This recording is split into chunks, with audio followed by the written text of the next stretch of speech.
कितीही म्हटलं तरी प्रत्येक दिवस कशा रीतीने व्यतीत घालावा हे तुमच्याच हातात असते. मी माझा दिवस ना प्रॉडक्टिव्ह असेल याचाच प्रयत्न करते. या व्यतिरिक्त तुम्ही तुमचा छंद कशात आहे हे शोधून ते जोपासण्यास सुरुवात करा. मला हे जाणून घ्यायला खरंच खूप आवडेल की तुम्ही कोणता छंद जोपासत आहात. मला कमेंट करून नक्की सांगा. माझा छंद तर रीडिंग आहे, कारण की मला रीडिंग खूप आवडतं. मग ते बुक्स रीडिंग करणं असो किंवा मोबाईलमध्ये रीडिंग करणं असो, हे तुमच्याबरोबर शेअर करायला मला नक्की आवडेल. की एक सुंदरशी कविता आहे बहिणाबाई चौधरी यांची.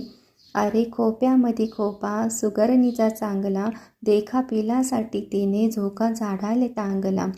पिलं निजली खोप्यात जसा झुलता बंगला, तिचा पिलामध्ये जीव झाडाले टांगला. खोपा इनला जसा गिलक्याचा कोसा, पाखराची कारागिरी जरा देख रे माणसा. तिची उलिशीच चोच तेच दात तेच